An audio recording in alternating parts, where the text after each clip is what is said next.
हमारी संस्कृति, हमारे संस्कार सदा रहें हमारे साथ। सब्सक्राइब करें तिलक। क्या धर्म है, क्या अधर्म है, इसकी व्याख्या देश और काल के अनुसार सबकी अलग अलग होती है।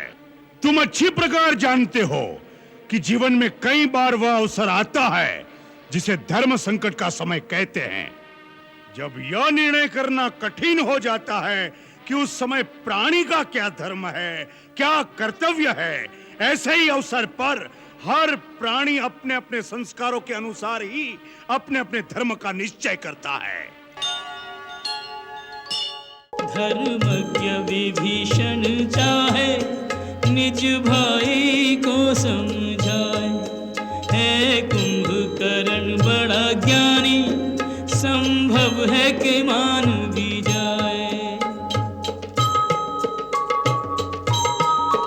एक अभिमानी की करनी हमें आज कहाँ ले आई, बैरी की भांति खड़े हैं भाई के सन्मुख भाई, होनी को क्या कोई टाले, लिखे को कौन मिटाए, होनी को क्या कोई टाले, लिखे को कौन मिटाए, होनी को क्या कोई टाले,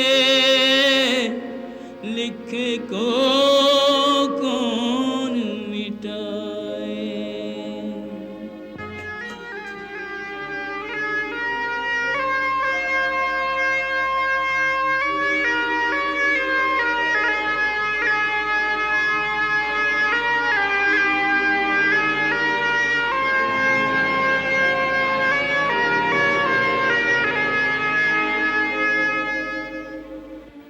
तुझे क्या आशीर्वाद दूं?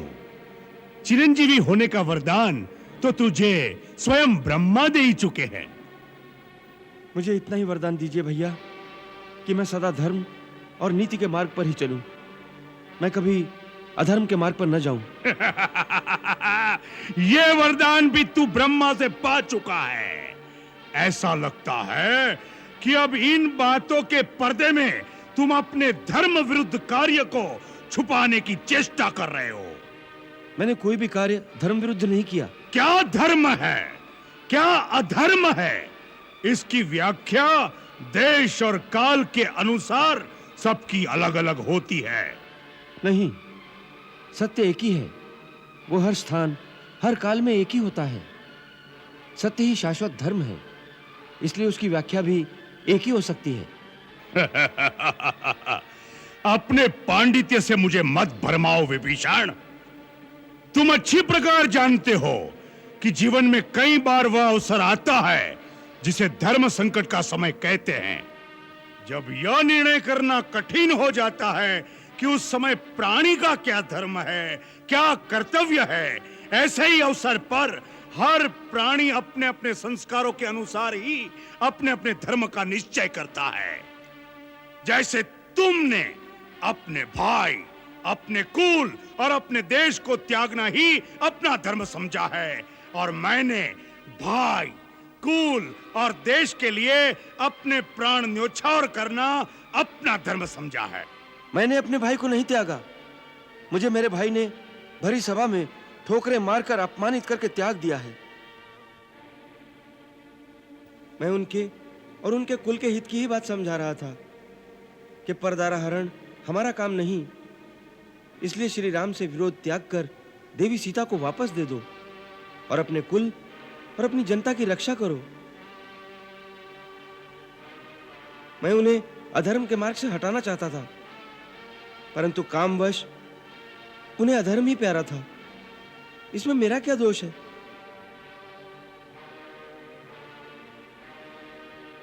विभीषण, यदि शरीर में कोई दोष, कोई रोग भी आ जाए तो अपनी भुजा अपने शरीर का त्याग नहीं कर देती। भाई भाई की भुजा होता है। तूने भैया से अलग होकर उनकी एक भुजा काट दी। यदि पराजय हुई तो इसकी पराजय का कारण तू होगा, तू। नहीं, मैं उनकी पराजय की नहीं, उनकी विजय की बात समझा रहा था। मैं उनके सामने सुमति, सन्मार्ग और श्री राम से संधि का प्रस्ताव लेकर आया था। मैं इस समय यह प्रस्ताव आपके सामने भी लेकर आया हूं। भैया, लंका का जो राज्य श्री राम ने मुझे प्रदान किया है, वो राज्य मुझे नहीं चाहिए। वो राज्य मैं आपको समर्पण करता हूं। परंतु आप इस संहार को रोकिए, क्योंकि इससे सारी राक्षस जाति का विनाश हो जाएगा। और इसका कारण है महाराज रावण का दुराचरण। आप भी तो इस दुराचरण से सहमत नहीं हैं भैया? बोलिए। हाँ, मैं उनसे सहमत नहीं हूं। तो फिर हमारी ओर आ जाइए। दुष्कर्म और दुराचार के लिए अपने बंधु को भी दंड देना अधर्म नहीं है। यदि इस समय आप उनका साथ छोड़ देंगे तो संभव है वो स्वयं ही सीधी राह पर आ जाएं। भैया, इस समय यही आपका धर्म है।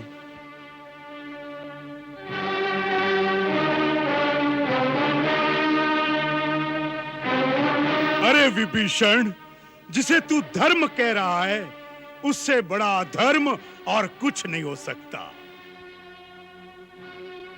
आने वाली पीढ़ी तुझे कितना बड़ा धर्मात्मा और राम भक्त क्यों न माने, परंतु अपने देश, अपने कुल, अपने घर से विश्वासघात करने के लिए कभी सम्मान की दृष्टि से नहीं देखा जाएगा तुझे। अरे जिनसे मित्रता की है, उनके आचरण से कुछ शिक्षा ली होती, भाई के लिए भरत के त्याग को देखा होता, भाई के लिए लक्ष्मण की सेवा और समर्पण से शिक्षा लेता, तो तू अपने चरित्र पर ऐसा कलंक न लगाता विभीषण।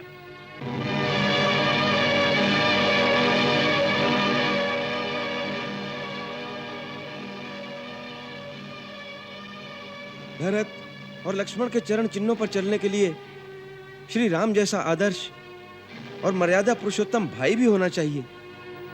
अरे अच्छे के साथ तो सभी अच्छे रहते हैं, फिर भाई और भाई का रिश्ता क्या? विभीषण, इस युद्ध में क्या भैया अकेले ही मर जाएंगे? उनके साथ मरने वाला और कोई भाई नहीं होगा? अरे दृश्य तो वह होगा कि जहां रावण का मृत शरीर होगा, उसके चारों ओर उसके भाइयों, उसके पुत्रों के मृत शरीर उसकी शोभा बढ़ा रहे होंगे, जिसे देखकर देवता भी मस्तक झुका देंगे। जाओ विभीषण, अपने स्वामी राम को सावधान कर दो। अब सामना खर और दूषण से नहीं, त्रिशिरा और वाली से कपट युद्ध नहीं, सामना आज अजय पर्वत के समान अभेद्य कुंभकर्ण से है, जिसकी हुंकार से विधाता ब्रह्मा भी थर्रा उठा था। कुंभकर्ण इस बात की वह चट्टान है जिससे टकराकर उनके बाणों की नोक टेढ़ी होकर उन पर ही प्रहार करेगी।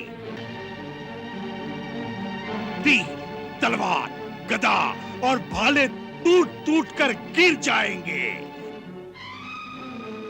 उसने असुरों के नाश का संकल्प लिया है, तो आज कुंभकर्ण भी राम का सिर ठोकरे मारता हुआ अपने लंकेश के चरणों तक ले जाने का पण ठान कर आया है।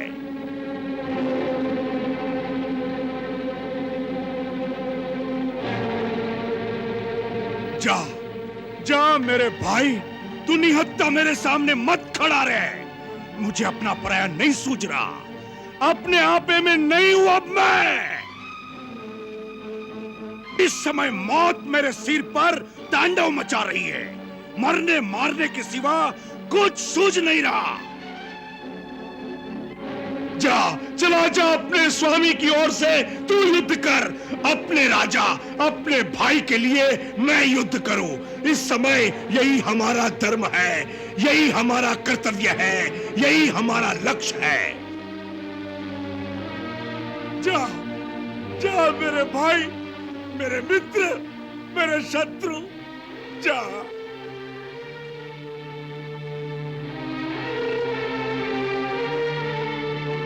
जा, चला जा विभीषण, चला जा।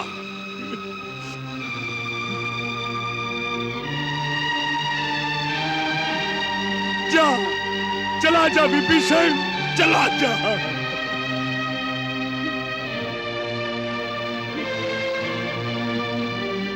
विभीषण, मेरे भाई,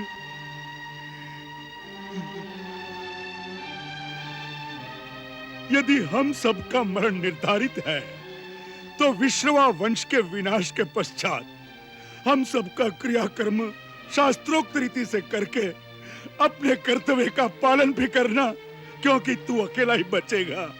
भाई से बिछड़ता है भाई, कोई इससे बड़ा आघात नहीं, पर धर्म पे प्राण निछावर हो ये कम सौभाग्य की बात नहीं। रण में तो भविष्य अनिश्चित है, जीना मरना निज हाथ नहीं, किस तीर पे किसका नाम लिखा ये बात किसी को ज्ञान